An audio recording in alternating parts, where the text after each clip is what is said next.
मंगला गौरी का व्रत पति प्राप्ति के लिए, और जिनका विवाह हो चुका है और रिलेशनशिप अच्छे नहीं है, डिवोर्स तक की नौबत आ रही है, उनके रिलेशनशिप्स को बेटर करने के लिए बहुत ही अच्छा है।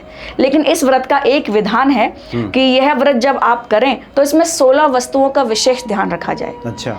इसके अलावा यहाँ तक कि राज्य सत्ता की अगर मनोकामना है तो भी पुरुष भाई अपना 16 सोमवार का व्रत करें, निश्चित रूप से महादेव कल्याण करेंगे। देखिए 16 सोमवार का व्रत तो ऐसा है कि जिस सनातन धर्म में हम और आप सब जन्मे हैं, बचपन से ही सुनते आ रहे हैं कि दादी नानी मम्मियाँ कह रही हैं कि 16 सोमवार का व्रत कर ले तो अच्छा पति तेरे को मिल जाएगा। और इसमें कोई संदेह भी नहीं है कि माता पार्वती ने स्वयं 16 सोमवार के व्रत करे। लेकिन उसके अलावा मंगला गौरी के व्रत का भी बहुत सुंदर विधान है। और अगर आपको अपने रिलेशनशिप बेटर करने हैं, दाम्पत्य जीवन में मधुरता लानी है, या किसी लड़के से विवाह करना है वो हो नहीं पा रहा, तो भगवान शिव पर शहद का लेपन करें और केसर का जल चढ़ाएं। अच्छा। अगर आप ऐसा करते तो आपके जीवन जल में केसर डाल करके जी, सबसे पहले शहद का लेपन करें शिवलिंग के ऊपर, उसके ऊपर जल में केसर डालकर चढ़ाए तो आपके रिलेशनशिप बिल्कुल मधुर होंगे। देखिए बेसिकली अगर कर्जा बहुत ज्यादा हो गया है तो सावन के महीने में शिव जी के साथ साथ हनुमान जी की पूजा आराधना करें। हम आपको बिल्कुल शास्त्रों वाले उपाय बताएंगे, अपने मन से कोई नहीं बताने वाले। एक तो आप गन्ने का रस भगवान शंकर पर चढ़ाएं। अच्छा। उनका अभिषेक करें तो धन आएगा, जीवन में वैभव आएगा। जय सिया राम। इच्छित फल बिनु शिव अवराधे, लहिए न कोटि जोग जप साधे। मनुष्य की इच्छाएं तभी पूरी हो सकती है जब वो भगवान शिव की आराधना करे। चाहे व्यक्ति कितना भी जप कर ले, तप कर ले, जब तक भगवान शिव की प्रसन्नता प्राप्त नहीं होती तब तक व्यक्ति के जीवन में वो फल नहीं मिलता जिसका वह आकांक्षी है, जो वो चाहता है, जो उसका ध्येय है, वो तभी पूरा होता है जब भगवान शिव प्रसन्न हो जाते हैं। सावन बहुत करीब है और भगवान शिव की आराधना हम कैसे करें, सावन का क्या विशेष महत्व है, वो कौन से हम उपाय करें जिससे कि भोले भंडारी हम पे प्रसन्न हो जाएं, या कुछ गलतियां जो आमतौर पे लोग करते हैं उससे हम कैसे बचें, ये सब आज आपको बताने जा रही हैं ज्योतिषाचार्य मंजू शर्मा जी। स्वागत है आपका। जय सिया राम। जय सिया राम। और मंजू शर्मा जी के तो कई पीढ़ियां इस मतलब कर्मकांड से लेकर के ज्योतिष विद्या में लगे हैं। आपके दादाजी, आपके ताऊ जी, आपके चाचा जी, मामा जी भी। और अब तो बड़ी प्रसन्नता की बात है कि अब तो कुछ दिनों में आप कथा शुरू करने जा रही हैं। जी, कथा प्रवक्ता आप बनने जा रही हैं जी। भागवत कथा करेंगी आप, श्रीमद् भागवत कथा और राम कथा। जी जी। तो सबसे पहले आप यही बताइए, सावन की शुरुआत कब से हो रही है, और सावन में ये जो भगवान शिव का हम जलाभिषेक करते हैं, इस जलाभिषेक का क्या महत्व है? करता करे न कर सके, मेरा शिव करे सो होए, और 3 लोक नवखंड में शिव से बड़ा न कोई। जैसा कि आपने कहा, सावन की शुरुआत होने वाली है 29 जुलाई 2026 से, यानी कि गुरु पूर्णिमा से ही हम शुरुआत मान लेते हैं। तो गुरु पूर्णिमा से ही सावन की शुरुआत हो जाती है, और ये है आषाढ़ की गुरु पूर्णिमा, जो कि बहुत ही बेहद खास है। हम सावन से पहले थोड़ी गुरुदेव की वंदना और अर्चना करना चाहेंगे, क्योंकि अगर जीवन में गुरु ना हो तो आपको कुछ भी प्राप्त नहीं हो सकता। गुरुर ब्रह्मा गुरुर विष्णु गुरुर्देवो महेश्वरा, गुरुर साक्षात परम ब्रह्मा, तस्मै श्री गुरुवे नमः। गुरु पूर्णिमा इसलिए मनाई जाती है क्योंकि वेदों के रचयिता वेद व्यास जी का जन्म आज के दिन हुआ था, इसलिए गुरु पूर्णिमा का विशेष महत्व है। वैसे तो हम सबको पग पग पर गुरु की आवश्यकता है, आध्यात्म जगत में भी और लौकिक जगत में भी। लेकिन शास्त्रों में एक बात विदित और है कि सब प्रथम जो बच्चों के गुरु होते हैं उनके माता पिता ही होते हैं। माँ ही सबसे बड़ा गुरु है, जो अपने बच्चों को चलना सिखाती है, बोलना सिखाती है, उठना बैठना खाना पीना सिखाती है। उसके बाद जब हम स्कूल जाते हैं तो वहाँ हमें शिक्षकों की, अध्यापकों की ज़रूरत होती है, और जब समय बीतता है, हम ग्रस्त में आते हैं, तो हमें आध्यात्मिक और लौकिक गुरुओं की ज़रूरत होती है। तो कुल मिला के जीवन में गुरु सभी बनाएं, और अगर किसी के जीवन में गुरु नहीं है तो वो महादेव को गुरु बनाएं और हनुमान जी को अवश्य गुरु बनाएं। जी जी जी। तो शुरुआत में जैसा कि हमने कहा कि सावन में जल, वैसे तो भगवान शिव का जलाभिषेक आप कभी भी करें तो उसकी विशेष महिमा है, लेकिन हम देखते हैं कि सावन में विशेष तौर पे इसकी महिमा गाई गई है। हम चाहते हैं इसके बारे में पहले आप बताएं, उसके बाद हम लोग आगे की बात शुरू करते हैं। जी देखिए, सावन की अगर हम बात करें तो कितना सुंदर नज़ारा है कि प्रकृति ने अपना रूप ही चेंज कर लिया है। देख नज़ारा मौसम का, ये मन को कितना भाता है, जब सावन भी खुद मेरे महादेव को जल चढ़ाने आता है। वाह। सावन ही क्यों आता है? क्योंकि धार्मिक ऐसी मान्यता है शास्त्रों में कि जब समुद्र मंथन से हलाहल विष निकला तो किसी ने उसको पान नहीं किया, महादेव ने उसे पान किया, तभी वो देवों के देव महादेव बन गए। देवों ने पान नहीं किया, महादेव ने पान किया और उसे अपने कंठ में धारण कर लिया, जिससे वो नीलकंठ कहलाए। उसके कारण उनका शरीर थोड़ा जलने लगा, क्योंकि विष में बहुत अग्नि होती है, ताप होता है। तो उस ताप को शांत करने के लिए देवताओं ने भगवान शिव का जल से अभिषेक किया, दुग्ध से अभिषेक किया, कि जिससे प्रभु को थोड़ी शांति मिले। और जिस समय ये सारी घटनाएं क्रम चल रही थी, उस समय सावन का पावन महीना चल रहा था। अच्छा, ये तो सावन का ही महीना था। जी, यहाँ तक कि मेघों ने भी प्रभु का अभिषेक किया और सभी देवताओं ने, ब्रह्मा विष्णु महेश सब, और इसके अलावा ब्रह्मा विष्णु जितने भी समस्त देवताएं हैं, ऋषिगण हैं, सभी ने सावन के महीने में भगवान का अभिषेक किया, जिससे कि वो महादेव बने। ये विशेष बात है। और एक विशेष बात ये भी है कि सावन के महीने में ही माता पार्वती ने भगवान शिव की प्राप्ति करी थी तपस्या करके। अच्छा, ये बताएं कि आप तो ज्योतिषी भी हैं जी, और वैदिक ज्योतिष आप हैं जी। और ज़्यादातर लोग जो हैं नवग्रहों से बड़े परेशान रहते हैं। कई बार तो पता भी नहीं चलता कि किस ग्रह की वजह से परेशानी आ रही है। हमारे शास्त्रों में भी नवग्रह शांति की बात की गई है। जी। भगवान शिव को ये ग्रहाधीश कहा गया है कि वो सबसे प्रमुख है, ग्रह जो उनके अधीन है। तो ये बताएं कि जो हम भगवान शिव का जलाभिषेक करते हैं, क्या ये नवग्रह भी शांत हो जाते हैं? या अभी आपसे बात हो रही थी कि क्या जल के माध्यम से भी हम नवग्रहों को अनुकूल कर सकते हैं? बिल्कुल भैया जी, कर सकते हैं। क्योंकि महादेव कौन है? एक लोटा जल और सभी समस्याओं का हल। मात्र एक लोटा जल से प्रसन्न होने वाले देव हैं, बस आप उन्हें श्रद्धा और भाव से चढ़ाएं। जैसे कि ग्रहों की बात करी, सभी ग्रह महादेव के अधीन हैं। अभी थोड़े समय पहले आप कह रहे थे कि शिवालय जाना या शिव मंदिर इसलिए आवश्यक है कि जीवन की शुरुआत हम और आप कहाँ से करेंगे?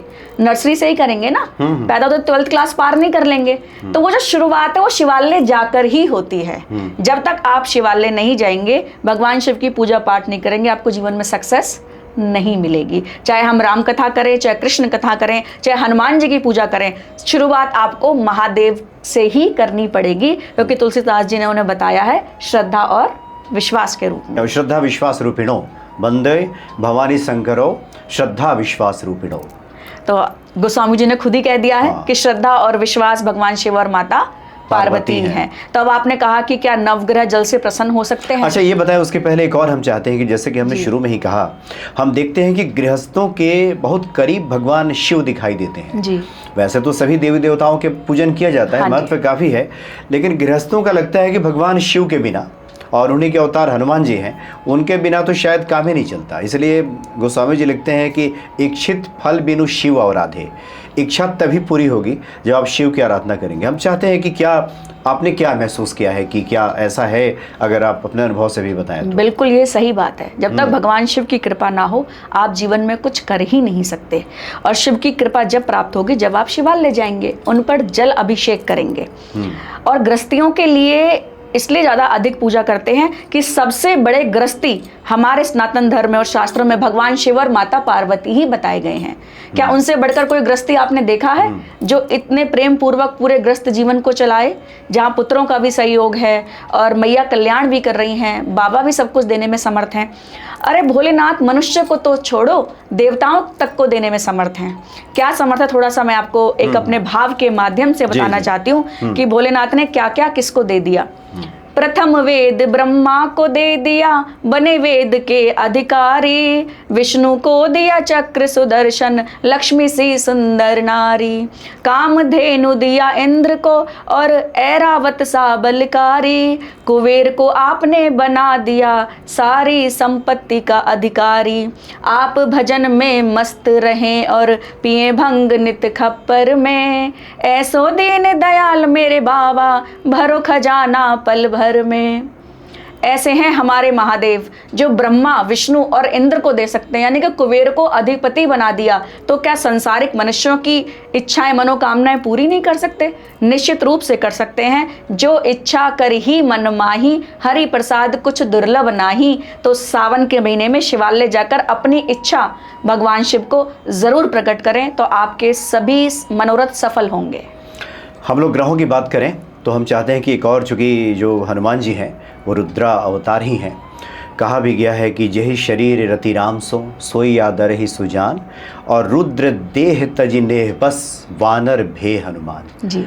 यानी राम जी के प्रेम में रुद्र के देह को त्याग करके हनुमान जी ने वानर का रूप ले लिया। बिल्कुल। तो क्या सावन में अगर हनुमान जी का भी पूजन किया जाए तो इसका क्या फल प्राप्त होता है? अगर सावन में महादेव के साथ आप हनुमान जी का पूजन भी कर रहे हैं तो एक तरह से कह सकते हैं सोने पर सुहागा हो गया। जीवन में जो कठिनाइयां हैं, परेशानियां हैं, मुसीबत हैं, आजकल बहुत ज़्यादा परेशानियां जीवन में मैं देख रही हूँ, भाग्य साथ नहीं दे रहा, मुझे जॉब नहीं मिल रही, घर नहीं है, प्रॉपर्टी की प्रॉब्लम है, बंटवारा नहीं हो रहा, क्योंकि भूमिपुत्र उन्हें कहा गया है। तो इन सारी समस्याओं का, और एक आम समस्या कि ऋण बहुत ज्यादा हो गया है, तो उन्हें उतारने के लिए सावन में हम हनुमान जी का आपको विशेष रूप से उपाय बताएंगे। अच्छा। लेकिन सबसे पहले हम अपने नवग्रहों की बात करते हैं। जी, तो ये बताएं कि जल के माध्यम से हम नवग्रहों को कैसे अनुकूल कर सकते हैं? देखिए, सबसे पहले हमारे जो ग्रह हैं, नवग्रह, उनमें सूर्य जो है वो राजा बताए गए ग्रहों के, आत्मा है। जब सूर्य प्रकाश देते हैं तो वो कभी भेदभाव नहीं करते कि मैं किसी गरीब की कुटिया में दे रहा हूँ, सड़क पे दे रहा हूँ या 5 स्टार होटल में दे रहा हूँ, वो सबके लिए समान है। तो सबसे पहले सूर्य को अर्घ दे। मात्र जल से प्रसन्न होने वाले प्रिय हैं, उनको अर्घ प्रिय है। तो सूर्य हमारे जो अच्छे होंगे वो अर्घ देने से अच्छे हो जाएंगे। दूसरा ग्रह की बात करेंगे चंद्रमा। चंद्रमा को प्रसन्न करने के लिए भगवान शिव का जलाभिषेक करें, क्योंकि समुद्र मंथन से चंद्रमा का जब प्राकट्य हुआ तो भगवान शिव ने उन्हें अपने मस्तक पर धारण किया। और एंजाइटी है, टेंशन है, डिप्रेशन है, मन नहीं लग रहा है, सॉल्यूशंस नहीं मिल रहे हैं, तो चंद्रमा को ठीक करें और सावन में भगवान शिव पर जल चढ़ाएं। देखिए, इनमें आपका 1 रुपया भी लगने वाला नहीं है, लेकिन प्रॉब्लम आपकी पूरी खत्म होंगी, ये गारंटी हमारी है और ठाकुर जी की है, जो करने वाले तो वही हैं। तीसरा हम चलेंगे मंगल के बारे में। मंगल ग्रह की हनुमान जी के बारे में हम बता ही रहे हैं। आप मजदूरों को जल पिलाएं। जो मजदूर होते हैं, ग्रह बनाते हैं, घर बनाते हैं, सड़क पर काम करते हैं, आपके घर में कुछ डिलीवर करने के लिए बिल्कुल, आप उन्हें अगर जल पिलाते हैं, जल की व्यवस्था करते हैं, तो मंगल आपके स्ट्रांग हो जाएंगे। अब हम करेंगे अगला ग्रह के बारे में, जो कि बुध ग्रह। जितनी भी हम आसपास ग्रीनरी देख रहे हैं, प्राकृतिक चीजें देख रहे हैं, या पेड़ पौधे वृक्ष मैं कहूँ, उनको अगर आप जल देते हैं तो नेचुरली आपका बुध ग्रह ठीक हो जाएगा। अच्छा। और बुध ग्रह ठीक होते ही आपका व्यापार अच्छा होने लगेगा, जो कि जीवन में सभी को चाहिए। अब हम बात करेंगे अगले ग्रह की, जो कि हैं गुरु बृहस्पति, जिन्हें हम गुरु ग्रह कहते हैं। अगर गुरु आपकी कुंडली में अच्छे हैं तो घर, मकान, वैभव, संतान, सुख आपको स्वतः ही मिल जाता है। गुरु को अच्छा करने के लिए मंदिर में जल की व्यवस्था करें। अच्छा। देखिए, हम जल के माध्यम से ही ग्रहों की पूजा करा रहे हैं आपसे, और कुछ भी नहीं करा रहे हैं। तो गुरु ग्रह को प्रसन्न करने के लिए मंदिर में जल की व्यवस्था करें, घड़े में जल रख दें, पानी की टंकी मंदिर में लगवा दें, या शिवालय पे चढ़ाने के लिए आप जल रख सकते हैं, तो वो भी एक उत्तम आपके लिए उपाय है। अगले ग्रह की बात करेंगे शुक्र ग्रह की। अगर शुक्र ग्रह पे आप गरीबों को मीठा शरबत पिलाएं, अच्छा, जल की छबील जिसे कहते हैं, जैसे कि अभी निर्जला एकादशी गई तो हमने रूबजा का पानी लोगों को पिलाया, जल जीरा फ्रूटी, अगर ये सब आप पिलाते हैं, मीठा शरबत, तो शुक्र ग्रह कुंडली में मजबूत होते हैं। अब बात करेंगे शनि ग्रह की। शनि की 7.5 ढैया ने इतने लोगों को परेशान कर रखा है, तो उनके लिए बेहद सुंदर उपाय है कि जो हमारे देश में वृद्ध आश्रम है, या जो वृद्ध माता पिताएं हैं जिनकी कोई सेवा करने वाला नहीं है, उनके लिए अगर जल की व्यवस्था की जाए तो भी आपका शनि बहुत अच्छा हो जाएगा। रिक्शा चालक हैं, ऑटो चालक हैं, आप किसी वृक्ष के नीचे मटके भर के जल रख दीजिए, अगर लोग उस जल को पीते हैं तो शनि ग्रह आपके स्ट्रांग होंगे। अब रह गए राहु और केतु। अगर राहु को आप अपनी कुंडली में ठीक करना चाहते हैं तो पक्षियों के लिए जल की व्यवस्था करें। देखिए, पक्षियों को तो कोई जल निकालना आता नहीं है, ना वो कुएं से पी सकते, ना नल से पी सकते, तो हमें ही उनके लिए व्यवस्था करनी पड़ेगी। तो रोड साइड पे जहां भी हो सके, अपनी बालकनी में, रोड साइड पे, चौराहों पे पक्षियों के लिए जल की व्यवस्था करें, तो राहु ग्रह अच्छे हो जाएंगे। और लास्ट और अंतिम ग्रह केतु की बात करें तो जो ये स्ट्रीट डॉग्स होते हैं, इनके लिए जल की व्यवस्था की जाए, क्योंकि गर्मी में प्यास इतनी लगती है, और अभी जेठ का महीना है, आषाढ़ का महीना आ गया है, तो प्यास आप समझ सकते हैं कि सूर्य की जो तपन है वो कितनी स्ट्रांग होती है। तो पशुओं के लिए, स्पेशली डॉग्स की बात कर रहे हैं हम, कुत्तों के लिए अगर आप जल की व्यवस्था करते हैं तो आपके लिए बेहद उत्तम है, और केतु ग्रह ठीक हो जाएंगे। अच्छा, तो ये प्रत्येक ग्रह के जो दिन बताए गए हैं, क्या उस दिन करें या कभी भी ये कर सकते हैं? उस दिन करें तो बहुत बढ़िया है, आपको पूरे रिजल्ट मिलेंगे। जैसे मान लीजिए किसी का शुक्र खराब है तो शुक्रवार के दिन आपने कहा कि मीठा शरबत पिलाइए, बिल्कुल, तो शुक्रवार को विशेष तौर पे करें तो ज्यादा शुक्रवार को करें। राहु केतु और शनि के तीनों के उपाय शनिवार को करें, और जो सूर्य का उपाय है वो संडे को यानी कि रविवार को करें। मंगल का उपाय मंगलवार को करें।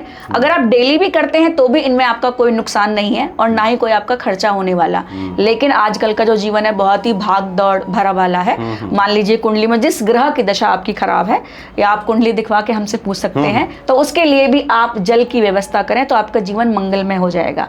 पर्टिकुलरली मैं आपके पॉडकास्ट के माध्यम से ये बताना चाहती हूँ कि भगवान शिव तो जल से प्रसन्न होते ही होते हैं, साथ में नव ग्रहों को भी हम जल से भी आप प्रसन्न अनुकूल कर सकते जी। हैं। अच्छा, एक और बहुत महत्वपूर्ण प्रश्न है, जैसे गोस्वामी जी ने लिखा है कि जन्म कोटि लगी रगर हमारी, बरौं शंभु न तरहूं कुंवारी। जी। ये माता पार्वती जी के लिए है। इसलिए कन्याएं जो हैं 16 सोमवारी का व्रत करती हैं कि पति अच्छा मिले। बिल्कुल। भगवान शिव की जो गृहस्थी है जी। उसी प्रकार से हमारी गृहस्थी हो। जी। सावन में विशेष महत्व भी है। अब ये बताएं कि सोमवार व्रत के अलावा भी कोई व्रत किया जाता है क्या सावन के महीने में? बिल्कुल, लोगों को सिर्फ आज तक जैसे मैंने जाना है कि कुंवारी कन्याएं 16 सोमवार का व्रत करती हैं, पुरुष और भाई लोग नहीं करते। सबसे पहले आपके अच्छा, ये चैनल बताइए, के पुरुष कर सकते जी हैं? आपके चैनल के माध्यम से भ्रम खत्म करना चाहते हैं कि ये व्रत माताओं या कन्याओं के लिए नहीं है, ये भाइयों और पुरुषों के लिए भी लोगों को है। लगता है कि सिर्फ इससे पति नहीं नहीं नहीं, अगर आपकी मनोकामना पूरी नहीं हो रही, आपको भी तो पत्नी मनोरम चाहिए। क्या पत्नी को ही पति चाहिए या वाइस वर्सा, दोनों को चाहिए ना। इसके अलावा यहाँ तक कि राज्य सत्ता की अगर मनोकामना है अच्छा। तो भी पुरुष भाई अपना 16 सोमवार का व्रत करें, निश्चित रूप से महादेव कल्याण करेंगे। देखिए 16 सोमवार का व्रत तो ऐसा है कि जिस सनातन धर्म में हम और आप सब जन्मे हैं, बचपन से ही सुनते आ रहे हैं कि दादी नानी मम्मियां कह रही हैं कि 16 सोमवार का व्रत कर ले तो अच्छा पति तेरे को मिल जाएगा। और इसमें कोई संदेह भी नहीं है कि माता पार्वती ने स्वयं 16 सोमवार के व्रत करे। लेकिन उसके अलावा मंगला गौरी के व्रत का भी बहुत सुंदर विधान है। अच्छा। मंगला गौरी का व्रत हम कहते हैं जो मंगलवार पड़ते हैं सावन के महीने में, अच्छा। स्पेशली सावन के महीने में उन 4 मंगलवार को आप मंगला गौरी का व्रत करें, या उन मंगलवार से शुरू करके आप 16 मंगलवार भी कर सकते हैं। ये विशेष रूप से माता पार्वती की कृपा प्राप्त करने के लिए है, क्योंकि मंगला और गौरी। जी। अच्छा, इसलिए जुड़ा क्योंकि हुआ है। मंगला गौरी का व्रत हमने कहा है क्यों? क्योंकि गौरी मैया की पूजा आप जब रामायण की बात करते हैं तो माँ सीता ने भी करी कि राम उन्हें पति रूप में प्राप्त हो। यहाँ तक कि राधा और सभी गोपियों ने भी माँ कात्यायनी का पूजन किया कि भगवान श्री कृष्ण के साथ वो रासलीला करें। यहाँ तक कि माता रुक्मणी भी माँ कात्यायनी माता गौरी की पूजा करते हैं कि भगवान श्री कृष्ण उन्हें वरने के लिए आ जाएं। और जब माँ सीता उनकी प्रार्थना करती हैं तो वो एक बात कहती हैं कि देवी पूजी पद कमल तुम्हारे, सुर नर मुनि सब होए सुखारे, मोने मोरे मनोरथ जानहु नीके, बसहु सदा और पुर सभी के। तो आज माता सीता क्या कह रही हैं कि माँ आपकी पूजा करके सभी सुख प्राप्त करते हैं, सुर नर मुनि देवता मनुष्य, तो क्या मुझे राम आप पति रूप में देंगी? तो आप सभी जानते हैं कि माता पार्वती ने उन्हें आशीर्वाद दिया और खसी माल मूरत मुस्कानी। तो जब मूर्ति से माला खिसक गई और मूर्ति मुस्कुराने लगी तो उनको आशीर्वाद मिल गया कि राम ही तुम्हें पति रूप में प्राप्त होंगे। तो मंगला गौरी का व्रत पति प्राप्ति के लिए, और जिनका विवाह हो चुका है और रिलेशनशिप अच्छे नहीं है, डिवोर्स तक की नौबत आ रही है, उनके रिलेशनशिप्स को बेटर करने के लिए बहुत ही अच्छा है। लेकिन इस व्रत का एक विधान है कि यह व्रत जब आप करें तो इसमें 16 वस्तुओं का विशेष ध्यान रखा जाए। अच्छा। अगर आप फल की संख्या चढ़ा रहे हैं मैया को तो वो 16 होनी चाहिए। अगर 16 कदली फल यानी केला फल है तो उनकी संख्या 16 होनी चाहिए।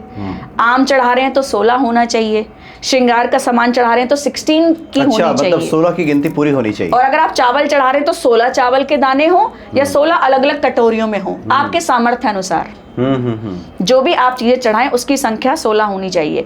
मंगला गौरी का व्रत बेसिकली दिल्ली एनसीआर के हिस्सों में कम होता है। अच्छा। बट आगे हम देखें तो जैसे आपने कहा बिहार में, उत्तर प्रदेश में और आगे जाके जो राजस्थान जिले में, इधर ये जाके बहुत ज्यादा गणगौर की पूजा के साथ साथ मंगला गौरी का व्रत भी किया जाता है। क्योंकि जो हमारा ये हनुमान भक्ति का प्रोग्राम है ये तो दिल्ली एनसीआर तक ही नहीं बल्कि देश विदेश तक सीमित है। तो सभी भक्तों तक ये इन्फॉर्मेशन पहुंचे हनुमान भक्ति के द्वारा कि माताएं बहनें जिनके जीवन में कष्ट है, डिवोर्स है, रिलेशनशिप अच्छे नहीं है, दाम्पत्य जीवन में मधुरता नहीं है, तो वो मंगला गौरी का व्रत करके अपने जीवन को मधुर बना सकते हैं। यानी मंगलवार का दिन और महागौरी की आराधना जी। और मंगलवार वैसे भी हनुमान जी का दिन है। बिल्कुल। और उस दिन माता पार्वती की भी आराधना हो जाए तो क्या कहने। एक बहुत अच्छी बात अभी आपने चौपाई के माध्यम से बताई कि मोर मनोरथ जानहु नीके, बसहु सदा उरपुर सबही के। जी। कि हे माते आप मेरे हृदय की बात जानती हैं, सबके हृदय की जी। बात, तो इसलिए मुख से नहीं कह रही हैं। हाँ जी। इससे स्पष्ट होता है कि बहुत सारे भक्त को लगता है कि हम मांगेंगे तभी मिलेगा, लेकिन हमारे हृदय की बात ईश्वर समझ जाते हैं। भगवान शिव तक जो हमारी बातें हैं, हमारे जो मनोरथ है, हृदय की बातें वो पहुंच जाती हैं और तब भी भगवान शिव पूरी कर देते हैं। जी, इसमें मैं एक आपको और थोड़ा दोहा सुनाना चाहूंगी कि हाथ का लिखा ज्योतिष पढ़े कि आपके हाथ में क्या लिखा है, और तन का पढ़े वैद नाड़ी देखते हैं डॉक्टर, और चेहरे का लिखा माँ पढ़े और मन पढ़े महादेव। वाह। जो हमारे मन में है, जैसे कि आपने कहा, कहने की आवश्यकता नहीं है, मात्र उनके सामने जाके आप खड़े हो जाइए। वो कहते हैं सम्मुख होई जीव मोहि जब, आप जाके खड़े तो होइए। हमारी परेशानी क्या है कि हम जाते नहीं है, हम करते नहीं है। कितने क्लाइंट्स हमारे पास आते हैं जिन्हें हम उपाय लिख के देते हैं और वो लेके भी जाते हैं, और कुछ समय के बाद वो वापस आके हमसे कहते हैं कि हमने तो किए ही नहीं। अच्छा, तो उसका फायदा क्या हुआ? जब तक आप कोई चीज करेंगे नहीं। देखिए, अगर जीवन में सक्सेस चाहिए, तरक्की चाहिए, और आपको वर्ल्ड टूर करने की इच्छा है, या जीवन में बहुत ज्यादा मेरी इच्छाएं है, परमात्मा की प्राप्ति की भी इच्छा है, तो आपको भजन, ध्यान, उपाय तो करने ही पड़ेंगे। अच्छा, लोग करते क्यों नहीं है? जैसे ये सब लोग जानते हैं कि ये फला व्यक्ति ये उपाय करेगा तो उसका जीवन सुधर जाएगा, जी, हनुमान चालीसा पढ़ेगा तो हनुमान जी कृपा कर, लेकिन वो पढ़ता नहीं है। तो इसमें भी कोई ज्योतिषीय कारण होता है क्या कि वो ग्रह उसको करने ही नहीं देगा? हाँ, कुछ हमारा समय भी होता है कि जो अनुकूल नहीं है उसकी वजह से नहीं पढ़ पाते, और कुछ आजकल जो बेसिकली रीजन है वो मन का ज्यादा है। अच्छा, कि आदमी का मन अपने कंट्रोल में नहीं है। तो सबसे पहले उस मन को ठीक करने के लिए आज आपको एक डिफरेंट उपाय बताते हैं। हमने अपने आप को प्रकृति से बड़ा दूर कर दिया है। पहले हम सब लोग छतों पे सोया करते थे और चंद्रमा की किरणें हमारे ऊपर आती थी। तो आपने आज से 25-30 साल पहले, मुझे लगता नहीं कि डिप्रेशन, टेंशन की बीमारी सुनी इसका तो कोई नाम ही नहीं जानता। हमारे दादाजी और नाना जी कहते हैं कि हम तो जानते ही नहीं है टेंशन होता क्या है, और डिप्रेशन होता क्या। लोग आजकल कह रहे हैं डिप्रेशन में जा रहे तो हैं। हमने क्या है कि उसको बड़ा दूर कर दिया है। तो इसके लिए तो आप पूर्णिमा के व्रत करें, अच्छा, जिसमें हम फुल मून बोलते हैं। हाँ। वो भी ना कर सकें तो आप एक फुल मून की फोटो अपने बेडरूम में लगा लें। बड़ा सुंदर सा उपाय हमने आपको बताया। मतलब पूरा आसमान में चंद्रमा, जी, उसकी एक फोटो ले, जो है, पूनम का जो चांद होता है, और नॉर्थ ईस्ट में लगाएं, उसके दर्शन करें तो आपका मन ठीक होगा। और सावन के महीने में मन ठीक करने के लिए महादेव से ऊपर तो कोई है ही नहीं, आप उनकी शरण में जाएं। लेकिन प्रश्न वही उठता है कि लोग जाते नहीं है और करते नहीं है। देखिए, ये मनुष्य जीवन बड़ा दुर्लभ है, आप इसमें भी अगर नहीं करेंगे तो फिर क्या ही फायदा। और हम आपको कोई इस चैनल के माध्यम से ऐसी बात तो बता ही नहीं रहे जो आप कर ना सकें। महादेव तो मात्र महादेव नाम सुनने से ही प्रसन्न हो जाते हैं। शास्त्रों में लिखा है महादेव महादेव महादेवेति वादनम वत्सव गौरीव गौरी शुधावंत मनुधावती। 3 बार जो हर हर महादेव कह देता है, भगवान स्वयं ही उसके पीछे चलने लगते हैं। तो और किसी की तो बात ही क्या है। लेकिन सबसे पहले आपको शुरुआत करनी पड़ेगी, तब प्रभु आपकी मन की इच्छा जानेंगे। देखिए, बेसिकली अगर कर्जा बहुत ज्यादा हो गया है तो सावन के महीने में शिव जी के साथ साथ हनुमान जी की पूजा आराधना करें। हम आपको बिल्कुल शास्त्रों वाले उपाय बताएंगे, अपने मन से कोई नहीं बताने वाले। एक तो आप गन्ने का रस भगवान शंकर पर चढ़ाएं, अच्छा, उनका अभिषेक करें तो धन आएगा, जीवन में वैभव आएगा। ये हमारा स्वयं का किया हुआ अपना अनुभव है, और यहाँ पर हम आपको अपने अनुभव की बात भी बता रहे हैं। ऐसा नहीं कि सिर्फ बोल दिया है और किया नहीं है। और हनुमान जी को लाल गुलाब के फूलों की माला चढ़ाएं उसी दिन, साथ में उसमें चंदन का इत्र जरूर लगाएं तो आपका ऋण खत्म होगा। और अगर आपके पास कुछ समय बच जाता है तो आप वहीं पर बैठकर ऋण मोचन स्तोत्र का पाठ करें। हनुमान जी का है तो भूमि से आपकी संबंधित परेशानियां खत्म होंगी। और शिव दारिद्र दहन, देखिए उसके स्त्रोत के नाम में ही आप समझ पा रहे हैं, शिव दारिद्र दहन, इसका आप पाठ करते हैं। पंचाक्षर का पाठ करते हैं, लिंगाष्टकम का पाठ करते हैं, रुद्राष्टकम का पाठ करते हैं, तो आपके जीवन में बदलाव आएगा। आप करके तो देखिए, शुरुआत तो करिए, फिर कमेंट्स में हम आपको स्वयं मतलब ही ये बताएंगे। गन्ने का जो जूस है, गन्ने का रस निकाल करके भगवान शिव को अर्पित करें। वैसे भी देखिए आजकल गन्ने के रस की बड़ी चर्चा भी है। जी, गन्ने का रस जो है शास्त्रों में वर्णित है। आजकल पेट्रोल भी बनाया जा रहा है। अच्छा, ये तो बहुत ही विचित्र बात आपने बताई हमें। नहीं, आजकल हंगामा है पूरे देश में। अच्छा, वरना हमने तो सुना कि शकरा के लिए ही गन्ने का इस्तेमाल होता है। तो भगवान शिव को आप गन्ने का रस अर्पित करें और उसका ऑप्शन भी दे देते हैं। अगर गन्ने का रस 1% नहीं है तो अनार ले आइए और घर में उसका जूस निकाल के भगवान शिव पे चढ़ा दीजिए, मात्र थोड़ा सा। और अगर वो भी नहीं है तो सीजन में जो भी फल आपको मिल जाए उनका रस भी आप चढ़ाते हैं महादेव पर, तो वो कृपा करते हैं। देखिए, आज मैं थोड़ा सा अलग अलग तरीके से आपको बताऊंगी जो कभी आपको लोगों ने नहीं बताए होंगे। अगर आपको स्वास्थ्य खराब है, लंबी आयु आपको चाहिए, तो आप आंवले का रस महादेव पर चढ़ाएं। अच्छा। और दूसरा हमने बताया धन प्राप्ति, ये सभी भौतिक सुख कि मुझे गाड़ी भी चाहिए, एसी भी चाहिए, लग्जरियस घर भी चाहिए, तो गन्ने का रस महादेव पर अर्पित करें। अच्छा। बहुत ही सुंदर और उपाय हमने आपको बताया है। और अगर आपको अपने रिलेशनशिप बेटर करने हैं, दाम्पत्य जीवन में मधुरता लानी है, या किसी लड़के से विवाह करना है, वो हो नहीं पा रहा, तो भगवान शिव पर शहद का लेपन करें और केसर का जल चढ़ाएं। अच्छा। अगर आप ऐसा करते तो आपके मतलब जीवन जल में मत केसर होता। डाल करके जी, अर्पित सबसे पहले शहद का लेपन करें हाँ। शिवलिंग के ऊपर, उसके ऊपर जल में केसर डालकर चढ़ाए तो आपके रिलेशनशिप बिल्कुल मधुर होंगे। किसी कारण से अगर आप शिव मंदिर नहीं जा पा रहे तो हम ये डाउट भी लोगों का क्लियर कर देते हैं, तो वो अपने घर में ही शिवलिंग रख के उनकी पूजा कर सकते हैं। शिवलिंग वो होने चाहिए जो नर्मदेश्वर जिन्हें हम बोलते हैं, या सफ्टिक का शिवलिंग भी घर में रखने का विधान है, लेकिन शिवलिंग जो है वो हमारे अंगुष्ठ यानी कि अंगूठे से बड़े नहीं होने चाहिए, और जितना प्रथम भाग है उतने ही हो तो ज्यादा गृहस्थियों के लिए अच्छे रहते हैं। मतलब 1.5 इंच ऐसा कह सकते हैं, बस आप इतना कह सकते हैं, इससे ज्यादा नहीं। इससे ज्यादा नहीं। क्यों ऐसा? नहीं तो प्रतिदिन क्या मंदिर वाले नियम लागू होंगे वहाँ? जी, क्योंकि हम जो गृहस्थी हैं इतनी पूजा पाठ नहीं कर पाते, क्योंकि हमें अपने बच्चों का काम भी करना है, घर में बड़े बुजुर्ग माता पिता हैं उनका भी करना है, और हम गृहस्थ में तो कोई अतिथि आ गया उसका भी सम्मान करना है, और अपने भी तीज त्योहार कितने कार्य होते हैं कि हम समय नहीं दे पाते। कभी घर का सामान लेने के लिए बाजार जाना है, वहीं 2-3 घंटे खत्म हो जाते हैं। तो छोटे शिवलिंग को रखें और पूजा करें, उसमें भी आपको पूरा ही फल मिलेगा। हम आपको ये भी क्लियर बता दें, पर श्रद्धा भक्ति भाव आपका होना चाहिए। ये उनके लिए जिनकी जीवन, मान लो कोई नाइट ड्यूटी करता है, सुबह 9 बजे आ रहा है, हिम्मत नहीं है कि मैं स्नान करके मंदिर जाऊं, तो स्नान करके अपने घर में ही कर लें और जीवन में उन्नति उन्हें मिल सके। या कई लोग सुबह जाते हैं जल्दी जॉब पर 5 बजे, 6 बजे भी जाने वाले लोग हैं हमारे यहाँ पर, तो ये उनके लिए उपाय है। बाकी जो आपने देखे काले रंग के शिवलिंग जिन्हें हम बोलते हैं, उनको अध्यात्म रूप से मंदिर में ही रखने का विधान है, उन्हें घर में रखने का विधान हमने आज तक ना पढ़ा है और ना अपने गुरुओं के चरणों मुखारविंद से हमने सुना है। अब जीवन में आपको आकर्षण बढ़ाना है, अट्रैक्शन बढ़ाना है, कि मैं कहीं जाता हूं तो बॉस मेरी सुनता नहीं है, जॉब मुझे मिलती नहीं है, या मुझे प्रोजेक्ट नहीं मिलते, तो उसके लिए आप हर श्रृंगार के फूलों की माला भगवान शिव और माता पार्वती को चढ़ाएं। तो इससे आपके जीवन में आकर्षण बढ़ेगा। देखिए उपाय सारे बड़े आसान बताए जा रहे हैं कि नमक लगे ना फिटकरी और रंग भी चौखा। हर व्यक्ति इसको कर सकता है। और फिर भी अगर आप हनुमान भक्ति चैनल के माध्यम से इन उपायों को नहीं करते तो आप अपना जीवन परिवर्तन करने में खुद ही असमर्थ हैं। देखिए हम आपको बिल्कुल खुले दिल से उपायों को बता रहे हैं। अच्छा, अब हम चाहते हैं कि सावन के जीवन में सभी ये उपाय करके अपने जीवन में सक्सेस प्राप्त करें। अब कुछ जैसे आमतौर पे एक प्रश्न देखने को मिलता है जो आमतौर पे व्यक्ति गलतियां करता है, जैसे जो तुलसी है ये विष्णु प्रिया है जी, और कई बार व्यक्ति अनजाने में अगर गलती से भगवान शिव को ऊपर तुलसी अर्पित कर दे जी, तो फिर क्या करे वो? क्या प्रायश्चित है उसका? फिर क्या कर सकता है वो? आजकल ये बात बहुत ज्यादा चल रही है कि भगवान शिव को तुलसी नहीं चढ़ाई जाती, बट अभी कुछ समय पहले हम उज्जैन गए थे महाकालेश्वर, बट वहां हमें सुनने को मिला कि इसका कोई ऐसा दोष है नहीं, चढ़ाने में कोई परेशानी नहीं है, लेकिन फिर भी हम बहुत लोगों के मुंह से सुनते आ रहे हैं। नहीं तो तुलसी भगवान शिव की प्रिय है। उन्होंने कुछ बातें बताई, तर्क हाँ, दिया, क्या बताया? उन्होंने कहा कि हम इसे चढ़ा देते हैं,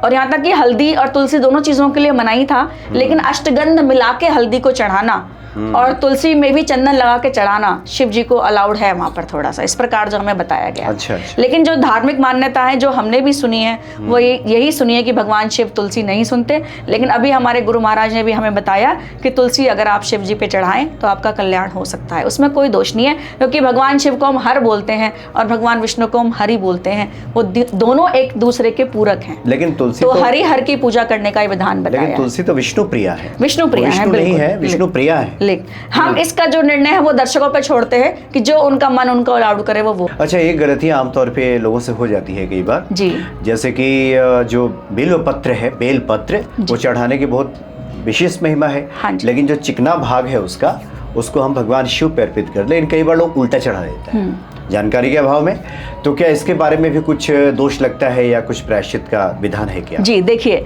पहली बात तो जिसे किसी ने भी स्वीकार नहीं करा उसे महादेव ने स्वीकार किया, चाहे धतूरा हो गया, चाहे भांग हो गई, चाहे बिलपत्र हो गए, उसका चिकना हिस्सा चढ़ाना बहुत अच्छा रहता है, और उस पर अगर आप राम नाम अंकित कर दें और रोज 27 बेलपत्र चढ़ाएं, ये भी हम आपको उपाय बता रहे हैं। 27 नक्षत्रों को रिप्रेजेंट करते हुए, तो महादेव आपकी सारी मनोकामना पूर्ण करेंगे। और हो सके तो आप तो आजकल तो सोशल मीडिया का जमाना है, तो गलतियों की गुंजाइश रह कहाँ गई, लेकिन फिर भी अगर वो गलत भाव से चढ़ गया है तो भगवान तो केवल भाव के भूखे हैं। भाव खुवाव अनख आलसहु नाम जपत मंगल दिशि दसहु। अगर आप ओम नमः शिवाय चढ़ा के ये राम नाम मंत्र चढ़ा के उसे चढ़ा रहे हैं तो आपका दोष स्वतः ही खत्म हो जाएगा, क्योंकि भगवान शिव तो सबसे ज्यादा राम रसिक हैं। तो इसलिए हमने कहा कि आप उस पर राम नाम अंकित कर दें कि अगर गलती से चढ़ जाए तो दोष भी खत्म हो जाए। और देखिए भगवान शिव और माता पार्वती तो गलतियों को क्षमा करने वाले हैं। क्या माता पिता कभी अपने बच्चों के हृदय में गलतियों को रखते हैं? जब हम संसार ही नहीं रखते तो वो जगत के माता पिता कैसे रख सकते हैं? लेकिन फिर भी सावधानियां बरतें, अपराध बोध से ग्रसित ना हो। जी, लेकिन किसी कारणवश हो गया है, अनजाने में हो गया है, तो अपने मन को ग्लानि से ना भरें, परमात्मा को अर्पण कर दें। जी हाँ, जी हाँ। तो बड़ा आनंद है आपसे बात करके। आज की कड़ी में एक आखिरी जिज्ञासा आपसे ले लेते हैं कि बहुत सारे लोग हैं, हालांकि कुछ क्षेत्रों में हम देखते हैं कि संध्या काल में भी भगवान शिव को जलाभिषेक किया जाता है जी। और बहुत जगहों पे है कि जलाभिषेक का जो विधान है सुबह का है और संध्या काल में उनका श्रृंगार किया जाता है। आपका क्या मत है इसमें? मेरा इसमें ये मत है कि आपने बिल्कुल अच्छा प्रश्न किया है कि सावन में लोग शाम को भी करते हैं, सुबह भी करते हैं। मैं कहती हूँ आप खाली दोपहर तक ही अभिषेक करें, शाम को भगवान को परेशान ना करें। लेकिन शिवरात्रि पर हमारे शास्त्रों में ऐसा नियम है, महत्व है कि 4 पहर भगवान का अभिषेक होता है, तो उसमें आप संध्या काल को भी कर सकते हैं। शिवरात्रि को हमने आपको पूरी छूट दी है, लेकिन पूरे सावन के महीने में आप संध्या काल के समय भगवान शिव की पूजा आराधना करें। प्रदोष काल, प्रदोष उस समय को कहते हैं जो सूर्यास्त से आधे घंटे पहले और आधा घंटा बाद, गोधूली बेला। जी, गोधूली बेला। हम उसे ऐसा मानते हैं कि उस समय भगवान शिव और माता पार्वती भ्रमण करने के लिए निकलते हैं, तो उस समय आप जल ना चढ़ाकर उनके चारों तरफ दीपक जलाएं, 8 दिशाओं में 8 दीपक, कि 8 दिशाओं से प्रभु आपका कल्याण करें। और आपने देखा होगा भगवान शिव का जो परम भक्त था रावण, वो भी प्रदोष काल में ही भगवान शिव की पूजा आराधना करता था। तो जो प्रश्न है कि संध्या काल का जो समय है वो भगवान के श्रृंगार का है, जल अर्पण करने का नहीं है। लेकिन आप शिवरात्रि के दिन जल अर्पण कर सकते हैं, बाकी और दिन हम आपसे प्रार्थना करते हैं कि आप भगवान को परेशान ना करें।